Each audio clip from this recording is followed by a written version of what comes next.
बनावटी लोगों को बनाने वाले हम लोग हैं महाराज। हम अपने शास्त्रों का प्रचार नहीं करते। इतनी दुखद बात है, आज हम परम पूज्य शंकराचार्य अपने महाभाग पुरी पीठाधीश्वर का उद्बोधन सुन रहे थे।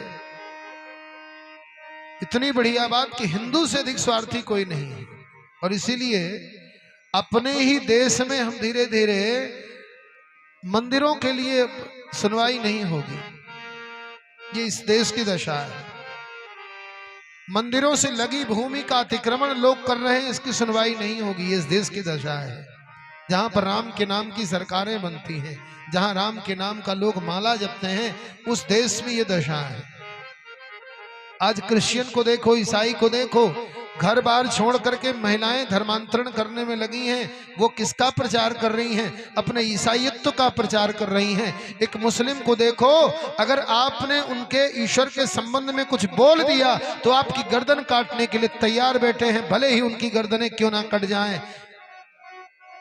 लेकिन अगर नबी के शान में कुछ गुस्ताखी हुई तो सर धड़ से जुदा हो जाएगा। लेकिन हम इतने निकम्मे, इतने स्वार्थी हैं कि हम धर्म का आश्रय भी केवल धन कमाने के लिए लेते हैं।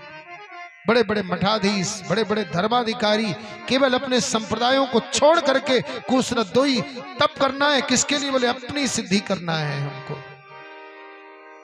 कोई महात्मा ऐसा नहीं मिलता जो केवल संसार के कल्याण के लिए, कि हमारा जो सनातन धर्म है उस सनातन धर्म की ध्वजा चहुं ओर फहराए। ऐसे कोई बिरले मिलते हैं महाराज।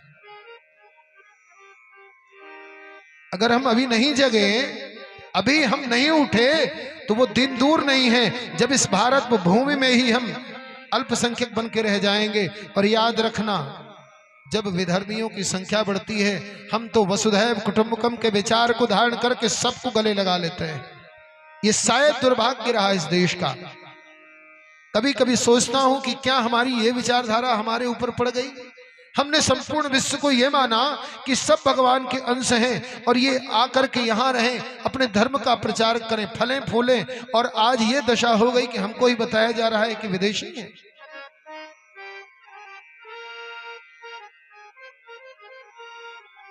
हमारे ही अपने लोग दुश्मन बनते जा रहे हैं, और हम ऐसी गहरी निद्रा में सोए हैं, ऐसी गहरी निद्रा में सोए हैं, हमको लगता है हम तो सुरक्षित हैं। याद रखो, अगर पड़ोसी के घर में आग लगी है, बुझाने नहीं जाओगे तो वो आग से बच नहीं पाओगे। आग तुम्हारे घर में भी लगेगी और तुम भस्म हो जाओगे। अगर हम पड़ोसी की रक्षा का दायित्व ले ले, हर व्यक्ति अपनी चिंता छोड़ करके अपने पड़ोसी की चिंता करने लगे, तो सारा समाज सुरक्षित हो जाएगा।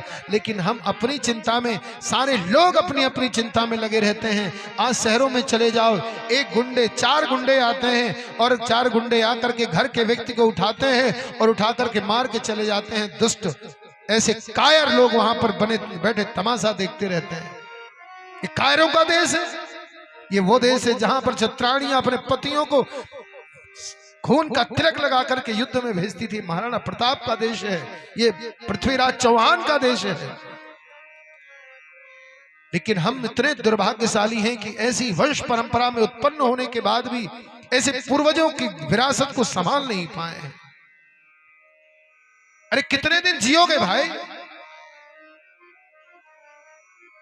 हम मर मर के क्यों जिए? अमर होके नहीं आए हैं। याद रखना, अगर हम मर मर के जिएंगे तो मर ही जाएंगे, लेकिन अगर हम जब तक जिएंगे, शान से जिएंगे, तो अमर हो जाएंगे। धर्मो रक्षते रक्षितः। अगर हम धर्म की रक्षा करेंगे तो धर्म हमारी रक्षा करेगा, और हम धर्म की रक्षा करने में विफल हुए तो धर्म हमारा नाश कर देगा। और आज यही हो रहा है, हम धर्म की रक्षा में विफल हो रहे हैं। सारे संसार में, सारी पृथ्वी में ऐसा देखने को आ रहा है कि हिंदू से अधिक स्वार्थी कोई नहीं रह गया है। हम केवल अपनी चिंता, हम अपना माला जपेंगे, अपने घर में बचेंगे, हमको क्या मतलब दुनिया से। अरे सत्यानाशी, तेरी माला जपने से कल्याण हो जाएगा? अगर तू सब में भगवान की प्रतिभा का दर्शन नहीं करता और केवल इस शरीर को, इस शरीर के मोह के कारण ही दुर्दशा होती है। हम सोचते हैं कि इस शरीर से जो पैदा हुआ है वो केवल हमारा है, तो दुर्गति सुनिश्चित है। अंत में न कोई पुत्र होता है न कोई पुत्री होती है। जिस बात का गुमान करके हम अपने धर्म का त्याग करते रहते हैं, एक दिन वही लोग हमारा त्याग कर देते हैं। तब हम सोचते हैं कि अगर उस समय पर हमने धर्म की बात की होती, धर्म की रक्षा की होती, तो हमारे बच्चों में भी संस्कार पड़े होते और वो भी हमारी सेवा करते।